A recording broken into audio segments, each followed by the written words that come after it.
Hi, everybody. Welcome to Busy Living Sober. Busy Living Sober. Busy Living Sober. Hi. Hi. Good morning. It's episode 210. Wow. 210 episodes. What the heck is that? It's craziness That's today a in lot. the house. It's a lot. That's a lot. It's a lot. It's a long time. It's a long, long time. One episode at a time. Look where you're getting to. Hey, dude, it's like one day at a time. Let's just face it. It's just one day at a time. Mhm. Here we are, one day at a time. And you look dapper. Look, I we're look on. like I just rolled out of bed. Maybe I did. We're on opposite sides today. Look at that. We can change. How about that? We can be, what is that word? Malleable. Sure. Is that what it means? Bendable, flexible. Flexible, bendable, That would be flexible. malleable, yeah. Malleable. I like that word. It's a It good makes one. me feel smart when I use these You sound words. smart when you use that word. I'm like, oh, I'm malleable. Malleable. I can't even say it now. Oh my God. hmm So here we are today. It's a good day. The sun's shining. Somewhere in the world, it is here. Absolutely. It's the Sunshine State, so it really is sunny all the time. It feels like I'm ready for rain. I see that it's raining in other places, and I'm like, oh, I wish it was raining here. And then when you're in some place, I know, Megan, when I it's know. raining, you're like, I wish it was sunny. It always rains. I know, it's so crazy. It's like what? I mean, it's like craziness, right? It's Mhm. like, oh my gosh, what we It's don't have, The we grass, want. the grass is always greener, right? Always, always. Yeah. So annoying. Uh-huh. So annoying to be human. Crazy, isn't it? Crazy. It's Yep. worse when you get to know how you're feeling. You're like, I don't like this feeling. So I'm gonna change it. And Yeah, I'm what was that grateful. somebody said this morning about was it just existing? Is that what she said? Yeah. Existing is doing something. Right. Existing And is just doing and something. being happy with it. Being happy with existing. Being happy with existing. So That's that hard. Means, that means being happy with where you are right here, right now. Right now. Right. And when Right you're now. when you are right here, right now, that's when you're the happiest. At least When I'm I the am anyway. happiest. That's when Yeah. I'm the happiest. I'm Yeah. like, this feels good. Yeah. Sign me up. And then right away we're like, But I wish it was raining. uh, I wish it was raining.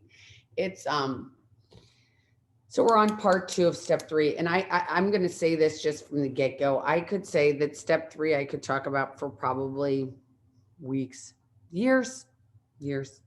been talking about it for years. Think about Years. I talk about it all the time. It's the Yeah. hardest one for me. It's the Mhm. one I have to do the most. It's like I feel like if I do number 1, and obviously I'm powerless over alcohol, I don't pick up a drink. That's like really number 1. Okay, I don't pick up a drink.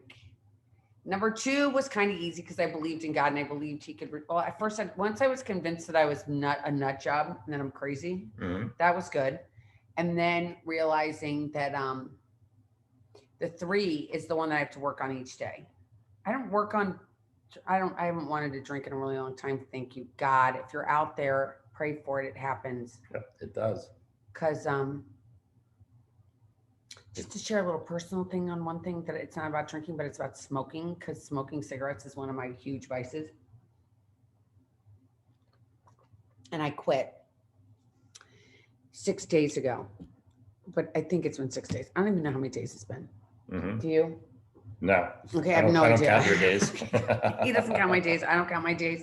Uh-huh. But it's kind of like the drinking thing. I just really have turned it over, and I'm just doing it one day at a time. One day at a time. I've been praying and praying and praying, God, please take away this obsession to smoke. And I pray on it every day. For so long. And during COVID, I started smoking a lot more than I had ever smoked in a really long time, and it was very uncomfortable. I did not like smoking. Um, I hated it, in fact. And so I'd pray for it and pray for it. And and the obsession has gone away. I haven't wanted to smoke. I mean, there are times during the day that it'll come like, oh my God, I wish I could have a cigarette. hmm But I haven't done it. I haven't picked it up, and it feels kind of crazy. They say this too shall pass. Is that the truth? I don't know. I'm not going to say for I can't say what's going to happen next week. I can't even say what's going to happen No, but tomorrow. I mean, I'm in just in those moments when you want to have a cigarette. well, when I have passes, those, right? well, I do like this thing. I breathe when Mhm. it comes up. I just go. And I've been doing a lot of meditating, which I do anyway, but I'm doing this meditation, and Deepak Chopra, who I just love, has his own app now. He's had an app he had an Oprah app for a long time, but now he has his own app and he has his own meditations on there. And so I'm doing one. I'm going to tell you guys what it's called because I think I have it on here. It's called, oh, I'm going to find it. I'll find it. I promise everybody. Maybe I won't find it. Maybe I won't because it's not going to be on here. Oh, it's not. I don't have it on here. I only have the Oprah one, but it's one on grace and gratitude. And I never knew that they were related, the grace and the gratitude. But gratitude was something that my sponsor, my fearless, what do you call him? My fellow traveler started talking about from when the minute I got sober was that gratitude and that attitude of gratitude. And that gratitude I didn't realize was grace. Mm. Having gratitude is Explain that to me. grace. If you're living in the state of gratitude, like I'm so grateful that it is sunny out. I'm so grateful that I can watch birds go by. I love birds, hearing the birds. I love seeing the water right now, like rippling on the bottom of that boat. I love seeing flowers. I love I'm grateful for all of that. For a long time during my addiction, I didn't see anything, right? I didn't see anything. I saw nothing, right? Because I was too busy worrying about when am I going to get my next drink? When am I going to get my next drink? When am I going to get my next drink? So when you're in that state, it's like, all right, I'm so focused on the future that I can't recognize what's going on right now. Yep. So if I can live in gratitude, I can live in grace. Gotcha. That's awesome. Yeah. Mm-hmm. And I walk my dogs a lot. And when I walk my dogs, I love to look at what I see along the way because there's always something new and different to see. If you're like, at least for me, and there's so many different shades of green outside. And getting out of myself really sometimes it's just looking and seeing what I see around me. I'm like, okay, I saw grass and there's like all different colors of grass. And then I see trees and there's all different colors of trees. And then you see bushes and there's all different colors of bushes. And there's, it's just, there's so much around me that I missed, that I took for granted, that are Mother Nature's gifts. And being able to recognize what I see and being able to, and so I say to myself outside, oh my God, look at that. Isn't that beautiful? Thank you, God, for that.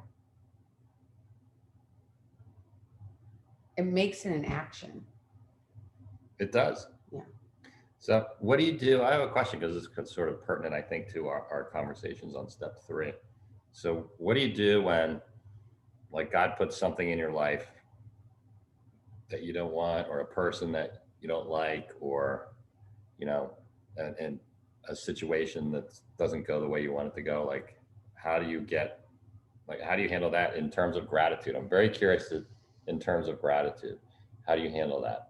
I'm going to tell you, because I'm a bad reactor, and I'm just going to point that out. I'm a bad reactor. I don't react very well in the very beginning. Mm-hmm. So when somebody does something to me or something, I don't react at that moment.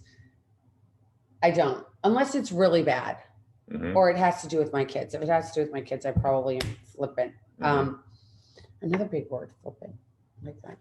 I have to say, I have to use another big word.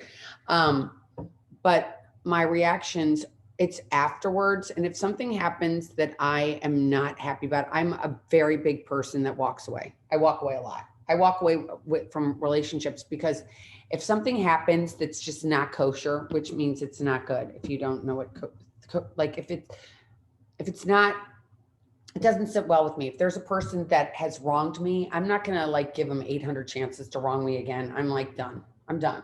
Mm-hmm. And what am I grateful for in the end of that? I always am grateful for, oh my gosh, I got an opportunity to see how this person works. I got an opportunity to realize what I don't want in my life and what I do want in my life.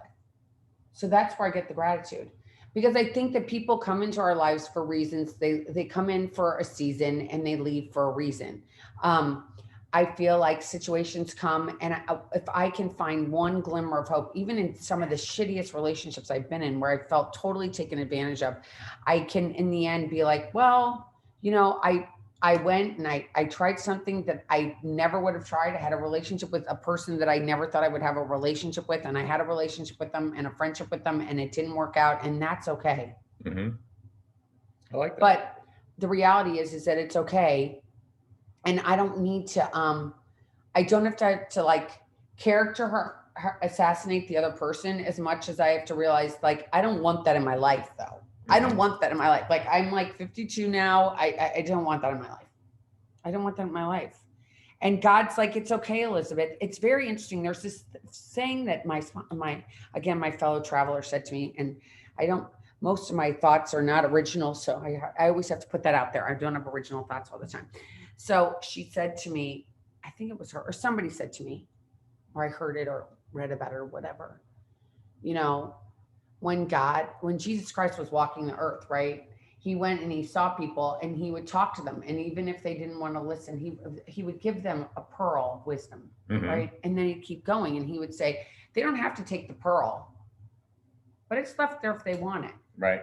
you know? Yeah. So it's like you look at every relationship that I've had in my life, and out of some things, good things have happened, some things, bad things have happened, and I've walked away. I feel blessed, and that I've had a bunch of friends that I've had since I was a kid. Mm-hmm. Sometimes we drive each other crazy and we don't talk to each other for a little bit, but we always end up getting back together and talking. But it's letting go. It really is that letting go and knowing, like, if I have somebody in my life that's only been here for a little bit and it doesn't work out, I'm like, yeah, I don't need to invest much more time in it. Mm-hmm. Just because I have these relationships that I've had my whole life. Gotcha. I like that. Thanks. And how do you handle, what about situations that happen? Like what? Like, give me an example. Well, this has happened over and over again. What about when somebody you love dies? Okay, that's a hard one. So I'm going to say this. But let's talk about them because they're here right now. You just brought them here. So I believe that and it might be angelic, it might be Tinkerbell thinking, Santa Claus thinking. So I've lost 3 of my closest friends. Mm-hmm. So I had a friend named Joe who was in my life for a really long time, and we were really good friends. And he died in a car accident. And when he died, I remembered that I was on a train going into New York City. I was 40 something years old because he's been gone for a while. And I remember that feeling like your wind has been taken out of you. You're just like somebody punched, like somebody, it's not like I've been sucker punched a bunch of times in my life, but it does feel like somebody ran up to you and just went boom in your stomach. And you're like, fuck, that hurts. Mm-hmm. That hurts. And it hurts so much. It hurts so much. It's devastating. Oh my God, it's horrible. Horrible, horrible, horrible, horrible, horrible. So he died, and that was really, really bad. And then my closest friend Nadina, she was killed in Honduras, and I had been at a meeting. I was actually at an AA meeting, and somebody called me and said, or texted me and said, "Is Nadina gone?" And I'm like, "No, no, no." And I got on the phone with family members, and it was true. And I was in a field underneath power lines. Mm-hmm. And it was like rainy out when they called and told me. Anyway, again, that felt like holy shit. But this is a thing for me. So how I deal with this, and then I'm going to talk about Will, and I talk about Will all the time. And Will passed away 2 years ago, and he was 41 and he died. But so where I feel about these people that have come in my life and have gone, and so I was raised Catholic. So I was raised to believe that there's this thing called heaven, and I'm Christian, so I believe in heaven big time. I believe heaven is this beautiful place. I believe that my friends are all there. And so I believe that God has a better plan for them than I could have ever. And they had their time on earth and it was time to go. And I walked through the pain and I miss them. But it's kind of interesting because the crazy thing is Nadine and I never really lived in the same city again after we were in college. And so she always lived down in the islands, right? She lived, or she was in California, whatever. She was all over the place. And the crazy thing is that I remember, and talking about smoking, getting back to smoking. So I used to smoke 1 cigarette a night, every night. And I never wanted it anymore. I'd smoke 1 cigarette at night. I'd put my kids to bed and I'd smoke a cigarette. And I've been friends with Nadine since we were since I was 18. So I'm outside and I would go outside. So with my kids, Heather, her cousin, was with me when I found out I was pregnant with Ken. It's crazy. But anyway, so these people were always in my life, but we never lived under, like a lot of my closest friends, I don't live in the same city as my closest friends, right? My closest friends live all over the world and all over the US, not all over the world. I mean, they're all over. So, And so my big thing was always I'd go outside at night and I'd have that cigarette and I'd sit outside and I remember, and I would sit out on my back patio. And at one time my back patio was like teeny and then JFK and Our Life was a beautiful patio, but I've always gone out there and I do it here as well. And I would go outside and I'd sit in a chair and I'd look up at the stars and I'd be like, oh my gosh, I know that my friends are underneath these same stars somewhere, right? They're underneath those stars somewhere. I don't know where they are, but they're somewhere underneath those stars.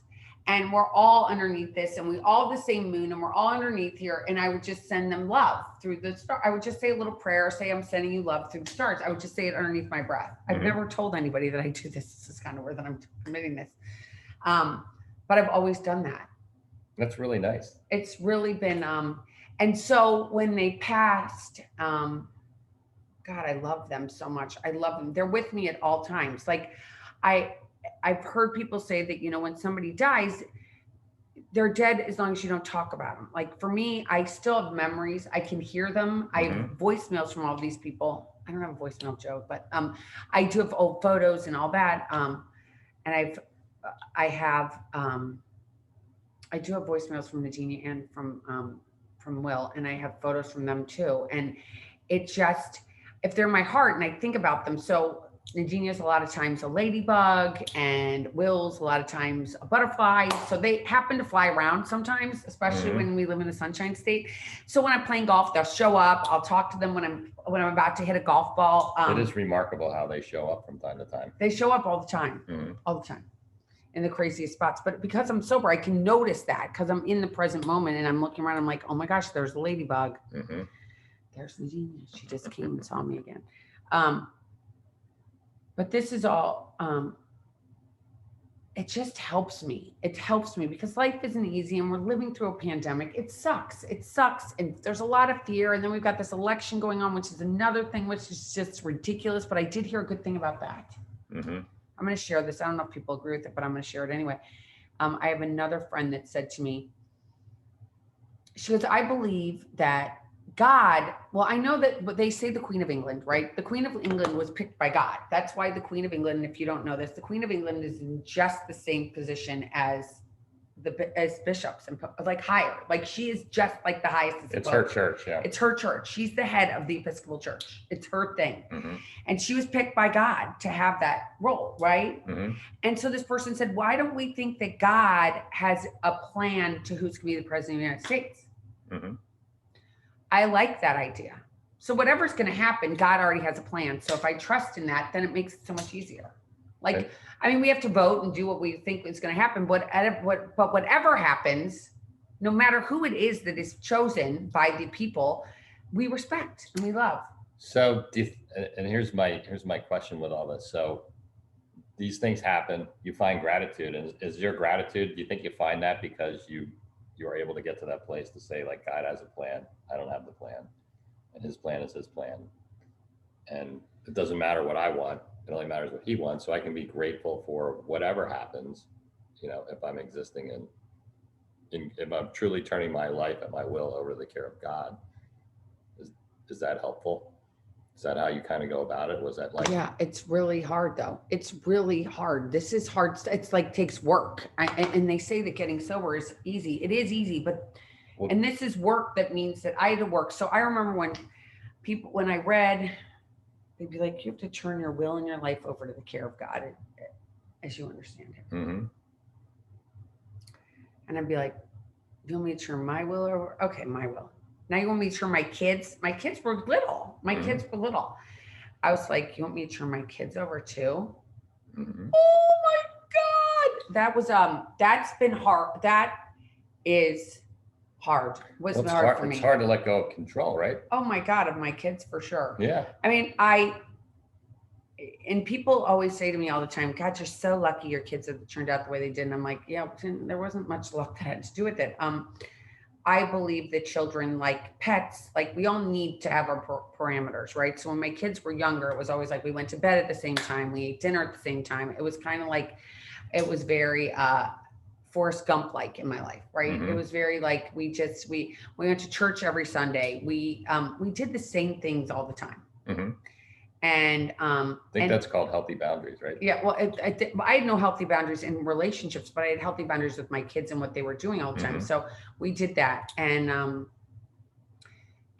one of my biggest things that I say that was beneficial for me when I was raising my children was that if I said no, it meant no. Even though now they'll say, "Oh, we got away with stuff, Mom," all the time. I'm like, "Well, you might have gotten away with some stuff. I know you didn't get away with everything because I wouldn't have spent so much time putting you in timeout and hearing that I'm the worst mother in the world." And following through with that. So I could not let go of control of them and making sure the boundaries were there and making sure that I did what I said I was going to do. So if you didn't do what I said that you were supposed to do, there was a repercussion. And it wasn't because I didn't like them or I was angry or anything like that, but there were things that they could have gotten hurt with. And kids going to kids in high school is hard. It's a really hard time. Middle school can be hard too. Not in 5th grade or 6th grade, as much as like 7th grade and 8th grade. They start to get their own wills, their own. They want to experiment with things, and that's when drugs and alcohol. Like I was 13 when I picked up. Right. So knowing that I was so young that when I picked up drinking for my kids, and I wish, and I say this all the time, and it is what it is, and it's time and everything else, and it's. I came up with Sober Not Ashamed and Busy. That was first, was Sober Not Ashamed, and then Busy Living Sober. But why it transpired and why I feel it's so relevant is it because I had alcoholism and my grandmother's had alcoholism. And I would hear my parents talk about their alcoholism, but never as something that, like, if you get this, there's a solution to it.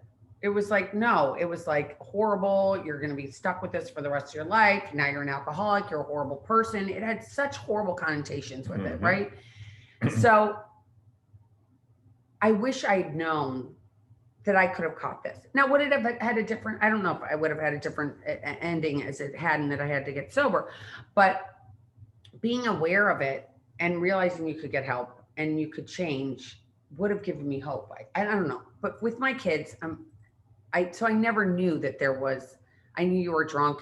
People talk badly about you and there was no solution. Right. You didn't know there was a solution. No, there was no solution. You died of drunk. That's just what it was. That's how I was raised. And the family had to just deal with you. Yeah, exactly. And so hence my family's, it's just whatever. But with my kids, it was very important when they started to experiment and I knew what they were doing. I knew it. I knew what they were doing. And because I knew my kids and I had a pulse on what was going on and it was horrible because I knew what was going on and of course they'd be grounded and then I have to watch them and then you can't go out. I couldn't go out. Nothing could go out. Right. I'd have to stay there and watch them. And it was exhausting. And, but I would say to them all the time, do you realize that the chances of you being an alcoholic are better than not? And they'd be like, what? And I'd be like, yeah, your dad's an alcoholic, your mom's an alcoholic. So the chances of you being an alcoholic are better than not. So once you become a pickle, you can't become a cucumber. Love that saying. And they'd listen to me and I'd be like, so do you see, and fortunately, they've seen people in active addiction their whole lives. So because every kid in America, I think it's seen somebody that they know is in active every family addiction. has somebody. Yeah. And you know somebody's in active addiction. So you're like, oh my God, I have somebody in active addiction. And I said, do you see what happens when you're in active addiction? What happens? And so they'd see it and I'd say, do you want to do that? And their answer 9 out of 10 times was no, I really don't want to have a life like that. No, that doesn't look good. No, they're sitting on the couch. They're not doing anything in their lives or nothing. And oh my gosh, that doesn't look like fun. So I said, so be aware that genetically, this has nothing to do with willpower. It has nothing to do with anything to do with that. I mean, for so long, I thought people were like, can't you just have one drink? And I was like, well, it has nothing to do with the one drink. I have one drink. It goes back to step one. I have an allergy. Right. I have an allergy. My family had allergies. I got passed down the allergy. So when I drank one, I was off to the races because that craving, that phenomenon of craving that they described, I got that. And I was just like, it went off. And then realizing that with my kids, I needed to tell them what was up and then let go. And then I might take my reins back again and then I'd let go. It's kind of like one of those leashes. you know that they have on dogs? Right. You have those dogs, the leashes, and then you push the button and the dog comes running back. And a big part of that too is like, you know, if you don't give somebody the opportunity to, you know, to learn how to swim, they'll never learn how to swim. Right. But you have to be there to make sure they don't drown. Right. So I had the leash with the button. Mm-hmm. So I'm like, all right, you can go try to, okay, I can see you're starting to get you. Let's come back now. Uh-huh. And it was exhausting. That was exhausting. So my letting go of them was the little bit of leash. Right. But then I'd have to pull back. Mm-hmm. And I think once they went to college, and for me, graduating from high school was my like, if you were going to say a destination I was looking to get was like all three of them graduating. Mm-hmm. Because at that point they were 18, they were legally adults. And it was getting to that place and knowing, okay, we've maintained, because it's hard. There's so many things. My kids would be like, Mom, everybody smokes pot in high school. Everybody drinks in high school. And I'd be like, oh my God, I don't care that everybody does it. If everybody jumped off the Brooklyn Bridge. Mm-hmm. And then they'd be like, well, I want to go out, and you'd have to trust them. And that would be like letting go. I'd have to be like, all right, I have to let them go. And I luckily I have a girlfriend, a dear friend I talked to the whole entire time. And she has kids the same age as mine. And I'd be like, oh my God, how are we going to do this? And she'd be like, all right, we have to let go. And if they call us, we'll be ready to go get them and whatever. And, but that was really letting go. Mm-hmm. That was really letting go. And then when they go to college, and mine have all gone to college far away from me. So, just letting go all the time. Because if you sit here and you go down, at least my alcoholic brain will go like, okay, I let them go. I know they're going to fraternity party. What's going to happen there? Right. And I can say this because after the fact, I hear all the stories, because then the kids come back home and they tell you all these stories once they're a little bit older and you can't get upset about it or anything else. And then you hear stories like, I remember my oldest said, oh my God, Mom, I went to a party and they were handing out handles of vodka. So big handles of vodka. And he's been a big kid his whole life. Like he's always been a big kid. And he's like, and I drank it and I blacked out. I never blacked out before in my life. And I was like, yeah. Mm-hmm. And the crazy thing is that I said to him, like, well, why didn't you go into the bathroom and pour out the vodka and fill it with water? Because it looks like the same exact thing. And he looked at me like, what? They don't think about those things. Nope. No. Because it's life experience. And it's life experience. And it's letting go. It's letting go. Because he learned. And, right. You know, what he's successful, whatever. You gave him the opportunity to learn. Now. I gave him the opportunity. And that's because I kept being able to let go more and more. Mm-hmm. I mean, I still, if I'm not in a good way, I have all my kids on Find My Friends. Because that's my deal. Like if you're going to have a cell phone, I'm going to know where you are. And they'd say, and now luckily we still pay for some of their cell phones so we can watch them. We have other kids that wouldn't let us do that, but my kids will let me do that. And so being able to know where they are, if I'm sometimes feeling crazy in the middle of the night, I might look at it and be like, okay, where are they? Mm-hmm. Are they okay? Are they okay? But I have to let go again. And I think that one of the biggest experiences, and I think we talked about it last week, was the ballistic missile coming. Right. Yeah. That was a big let go. Big let go. Yep. I don't know if we did talk about it. I think we did. We have in the past. Yeah. Mm-hmm. But I think with this election and with this COVID, I think it's totally letting go. Oh, absolutely. Because you got to figure that, I mean, we both believe that it's God's world. He has a plan. And, all this stuff is going on in God's world. So, who am I to complain about it? I have to find the good. I mean, that's my job. You talked about gratitude. And the thing about gratitude is like, I can be instantly grateful about anything if I want to be, because that's how gratitude works. Is I just say, I'm going to be grateful for that, instead of I'm going to be pissed off, or I'm going to be disappointed, or I'm going to be this, or I'm going to be that. I'm going to be grateful for that. I can do that if I want to. It's not to say that I do it all the time. And, and there's a lot of things that you'd say, well, why I stubbed my toe, why should I be grateful? Well, I don't know. I don't know why that happened. I mean, some things are a little more obvious to me. When I get stuck in traffic, I really believe, there's probably some trouble up the road that I'm being saved from. So, it's much better off for me to sit here in my car for an hour than it's going to be for me to go sit in a hospital room for 9 months because I've been in a terrible accident. So I get that, I'm fine with that. It's like the smaller things that drive me nuts, right? Like the big picture stuff. Right. I mean, yeah, COVID, you get sick and tired of COVID, but it is what it is. And, we learned how to live with it the best we could. And, the one silver lining we did get out of it was we got to spend some more time with people that we love. So that was a bonus that we wouldn't have had. Right. And then we learned some stuff from there, and, we're still dealing with it. And, it's like, it's out there. It's back. I guess that's like kind of like constant background noise. Right. And you just have to make a decision. Like, what are you going to do with that background noise? Am I going to tune it out, or am I going to tune it in? And you and I think have both gotten pretty good at, with background noises, tuning it out when we want to. Every now and then you get sucked in, but just tune it out. You don't have to worry about it, right? I mean, my day is going to happen, COVID or no COVID. I have to get up and do what I have to do throughout the day. And, and so my gratitude is like, I'm grateful that I get to have the opportunity to do what I need to do throughout the day, no matter what. It's a great thing. And that's why I love talking about gratitude. And that's why for me, it's a constant battle between my judgment is always tells me what's good and what's bad of what's going on out there. It's always my judgment, because it's truly not good or bad, whatever goes on out there. It's just things that are happening.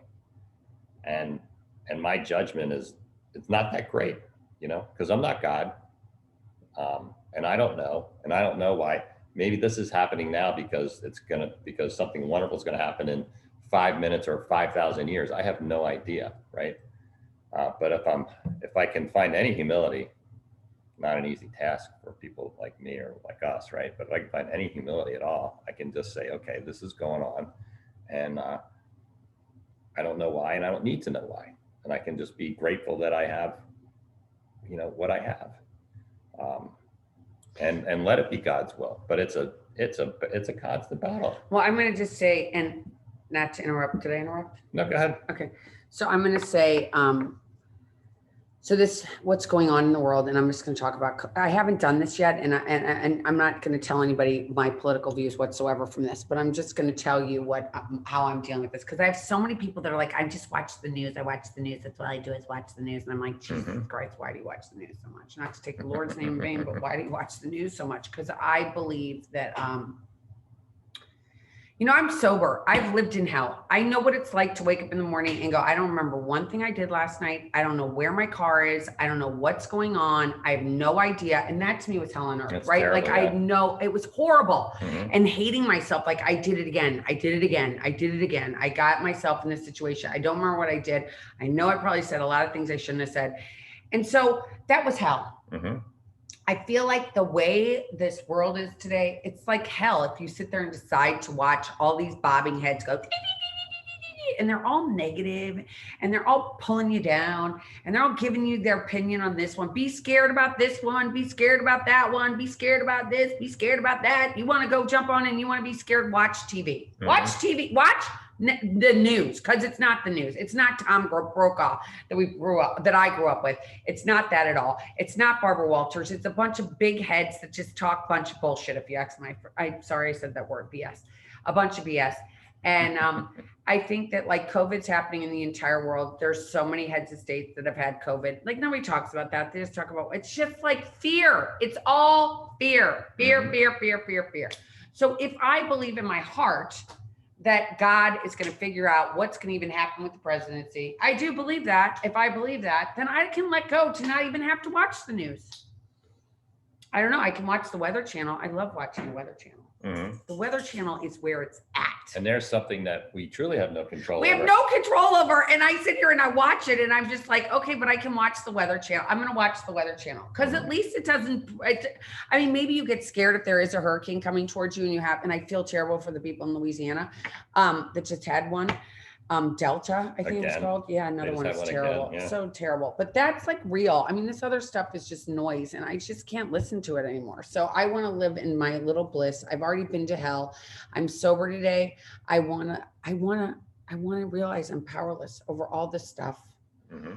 that there is a God. It's not me. Happy, joyous, and free, they say. Happy, joyous, and free. And And then the I biggest want thing I can be free from is me, right? exactly me. I got to get myself out of there. And if I watch things that make me go cuckoo in my head, I maybe should stop watching them. Maybe. Yeah. I just think that might be a good thing. Um, you know, it's me, it's my head, it's my will, it's my everything. And when I decide to just let go, it's every day though. It's every day. It's Every every minute day. of every It's day. every day. It's Mhm. every day. And if I go to that gratitude instead, and I just get to where I am right now, which takes practice. This does not happen overnight. I'm just going to tell you, it does not happen overnight unless maybe you're a guru or something. I don't know. I haven't met anybody that's happened overnight. It took me a long time to get here, but I'm just saying that if you practice these things, like the gratitude in the very beginning, I practiced gratitude and just being grateful to be able to breathe. Mhm. Because everybody that's listening to this is breathing. Yeah. Can we ever think about that? Not really, no. No, If you do start thinking about it, it'll make you nuts. Right. Everybody who's listening to me right now is breathing. Hmm. Wow, I can be grateful that I'm breathing. You can. That's awesome. I'm breathing. I'm alive. Thank you. That's right. Sitting in a comfortable chair in a nice house. It's all good. Yeah. And if even if you're sitting in an uncomfortable chair right now, or you're sitting on an uncomfortable bench and you're listening to this, at least you're sitting. Or maybe you're standing. Maybe you're exercising to this. There was somebody who wrote to me who said she's, and I want to say if she's still out there, and she got off heroin. She said she's been listening to Busy Living Sober, and she just walks and walks and walks and walks and walks, and she's just gotten up to, she couldn't walk in the very beginning, and now she's walking miles. And if she's still listening, we're thinking of you. Mwah.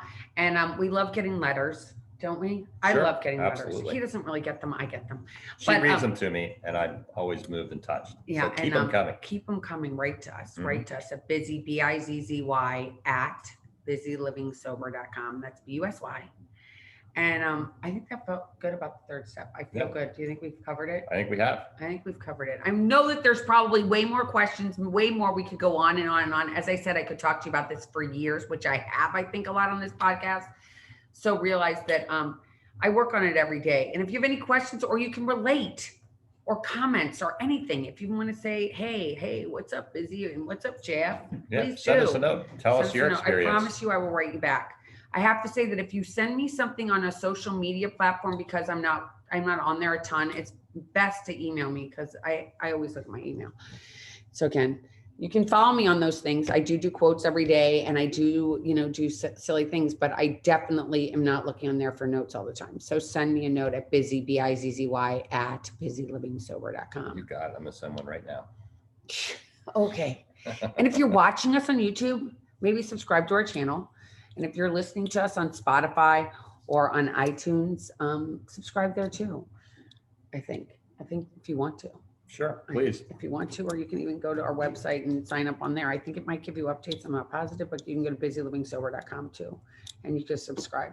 So many easy ways to do it. So many easy ways to communicate. Mhm. And so tough too, because we still have this disease that makes, I got to live with my disease every day, just like anybody who has diabetes or you have some other horrible disease. We always have to live with it in the That's right. day. Thank God So, it's not a heart condition. Yeah. So whatever you need to do today to take care of your alcoholism, your drug addiction, Mhm. do it. You're worth it. You're worth it. Okay. We love you guys. We love all of our followers. We love all of our listeners. I just want to say it's awesome to have everybody here. And until next time, keep getting busy, living sober. Bye-bye, everybody. Thanks so Bye. much for listening. Talk to you guys soon. Take care. We are out.